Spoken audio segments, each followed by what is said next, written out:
de BB-, la Côte d'Ivoire est passée à une notation BB. Du moins, c'est ce qu'a annoncé l'agence américaine de notation Standard Poor's. Une nouvelle appréciation qui s'inscrit dans la lignée de la perspective octroyée il y a déjà 5 mois par la dite agence. Pour en parler, nous recevons dans ce nouveau numéro de 7 échos Stanislas Zézé, président directeur général de Bloomfield Investment. Monsieur Zézé, bienvenue. Bien, merci de me recevoir ici. Merci de répondre à nos questions. Alors, passer de BB- à BB en termes de notation, qu'est-ce que ça signifie pour la Côte d'Ivoire? Ça signifie que la Côte d'Ivoire a amélioré sa note sur les 20 crans, même si elle reste dans la catégorie spéculative, elle a tout de même, est tout de même montée d'un cran, ce qui la rapproche de la catégorie d'investissement qui commence à 3B-. Donc elle est à 2 crans de la catégorie d'investissement. Parce qu'après BB, c'est B+, et ensuite 3B-. Qu'est-ce qui explique dans l'économie ivoirienne cette amélioration? Alors, je pense que quand je lis le rapport de Standard Poor's, ils ont mis l'accent sur un certain nombre de points. Il faut savoir que cette notation est une notation en devises étrangères. Donc, évidemment, le niveau de réserve des devises est extrêmement important. Celui de l'UEMOA, zone monétaire à laquelle appartient la Côte d'Ivoire, qui était à 3,6 mois d'importation l'année dernière, enfin en 2023, et qui est monté à 4,4 cette année, et il y a une anticipation de 5,1 mois d'importation l'année prochaine, ce qui améliore justement la position extérieure de la Côte d'Ivoire et qui renforce sa capacité d'absorber les chocs extérieurs, capacité de faire face à ses obligations financières en devises étrangères. Le déficit budgétaire qui était en 2021, me semble-t-il, après la Covid, à 6,8 est descendu significativement dans les 4,4 et l'agence anticipe que l'année prochaine, la Côte d'Ivoire pourra revenir aux 3% qui est la limite définie par la sous-région. Et le taux de croissance qui reste assez fort quand même, au-dessus de 6% en moyenne pour les 2 prochaines années. Donc tous ces indicateurs montrent bien que la Côte d'Ivoire continue à avoir une économie résiliente, capable d'absorber les chocs extérieurs, une flexibilité financière qui explique aussi cette note, parce que c'est bien explicité que la Côte d'Ivoire continue à bénéficier de la largesse des créditeurs internationaux et locaux. Donc tous ces éléments-là montrent bien qu'on a affaire à une économie qui est solide et qui est résiliente et qui est attractive.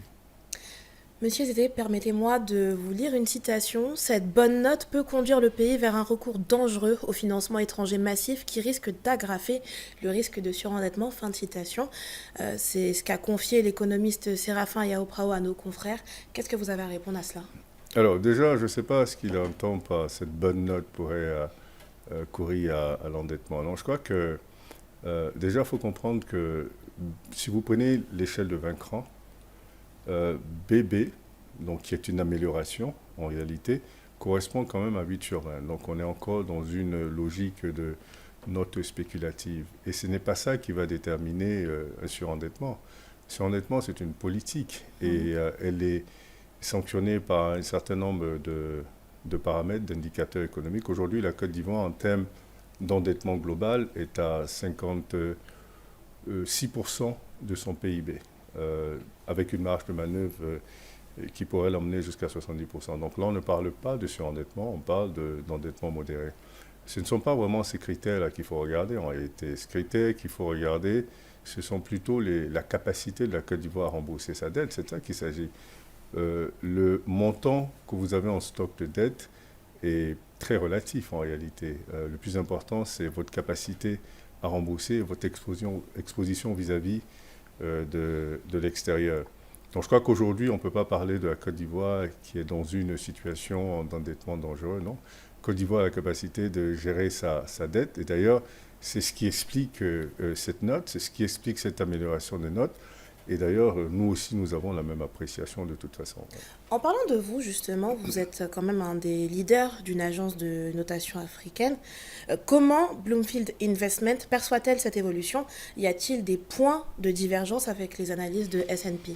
Alors, je pense que cette note reflète plus ou moins la réalité de l'économie ivoirienne, quoique je pense que cette note est peut-être un cran en dessous de où on mettrait la Côte d'Ivoire, nous, si on la notait en devises étrangères.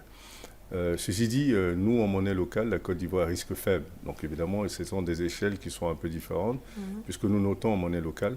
Donc évidemment, la contrainte de la réserve de devises n'est pas prise en considération dans notre notation, parce qu'on évalue la Côte d'Ivoire sur sa capacité à faire face à ses obligations financières en monnaie locale, donc en CFA.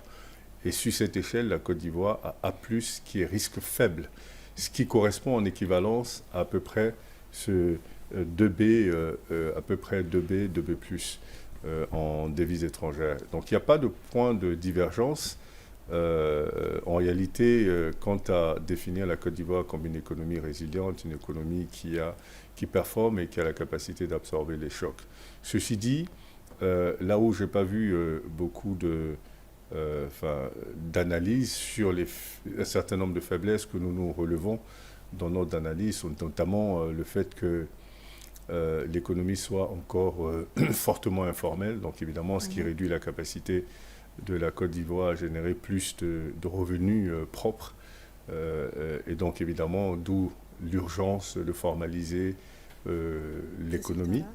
Et aussi certains indicateurs qui peut-être permettent pas à la Côte d'Ivoire de mettre en place des politiques adéquates pour pouvoir adresser les vraies problématiques. Quand vous prenez le taux de pauvreté ou le taux de chômage, je pense que c'est important de comprendre que les indicateurs économiques, il faut les analyser dans leur contexte. Aujourd'hui, le taux de chômage, selon la définition du Bureau international du travail, est à 2,6%. En réalité, dans un contexte comme celui-là, c'est pas un indice qui est pertinent, même si, en réalité, il correspond à la définition, parce que la définition dit est chômeur une personne qui n'a pas d'occupation, oui, même si l'occupation n'est pas rémunérée. Mais dans un pays pauvre comme celui-là, tout le monde est occupé à chercher de quoi survivre. Donc, évidemment, ce taux de 2,6%, en réalité, quand on parle de chômage, on dira que la Côte d'Ivoire est en plein emploi. Il faut plutôt regarder le taux de précarité de l'emploi qui est autour de 80%. Donc, si on veut vraiment mettre l'accent sur résoudre le problème de l'emploi, surtout des jeunes, il faut comprendre que les politiques publiques doivent plutôt s'adresser à la précarité, au type d'emploi qui existe, non pas le le niveau d'occupation. Voilà.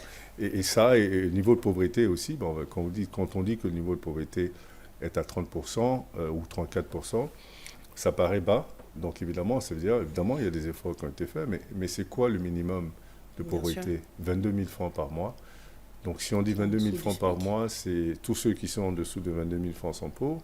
Et donc ça voudrait dire que ceux qui ont 30 000 sont peut-être pas pauvres. Donc ça ne permet pas d'adresser les vraies problématiques. Donc il y a quelques problématiques sous-jacentes qui sont importantes d'adresser pour consolider la position de la Côte d'Ivoire, qui est déjà une très bonne position, qui est une bonne position comparée aux pays de la sous-région et d'autres pays africains. Mais il est important que ces problématiques-là soient mises en relief dans des analyses. Ceci dit, oui, nous sommes en conformité avec ce que Standard & Poor's dit sur la résilience et la performance de l'économie ivoirienne.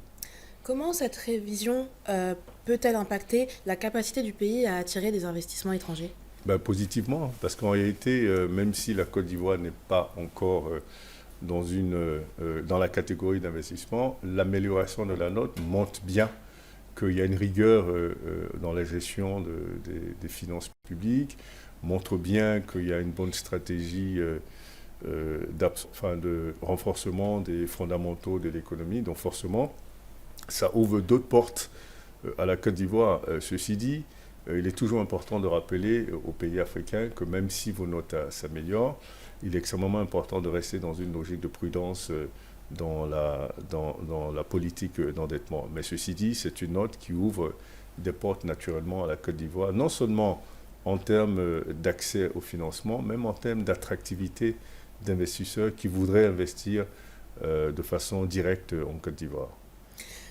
Quelles sont les leçons que devraient tirer les économies africaines de cette révision de notes? Les autres économies, peut-être devraient suivre l'exemple de la Côte d'Ivoire dans ses réformes pour pouvoir rendre son économie plus dynamique, plus résiliente. Je pense que c'est aussi une bonne chose pour l'Afrique tout entière de voir que certains pays évoluent quand même dans leurs notes, dans leur notation en devises étrangères, même si nous sommes ceux-là qui encourageons les pays africains à emprunter dans leur propre monnaie, ce qui réduit de façon significative les risques d'exposition. Mais ceci dit, ces notes sont encourageantes et montrent bien qu'il est possible de faire des réformes, d'être un peu plus rigoureux et d'améliorer sa note au fur et à mesure des années. Monsieur Stanislas Zézé, merci d'avoir répondu à nos questions. Je rappelle que vous êtes le président directeur général de Bloomfield Investment.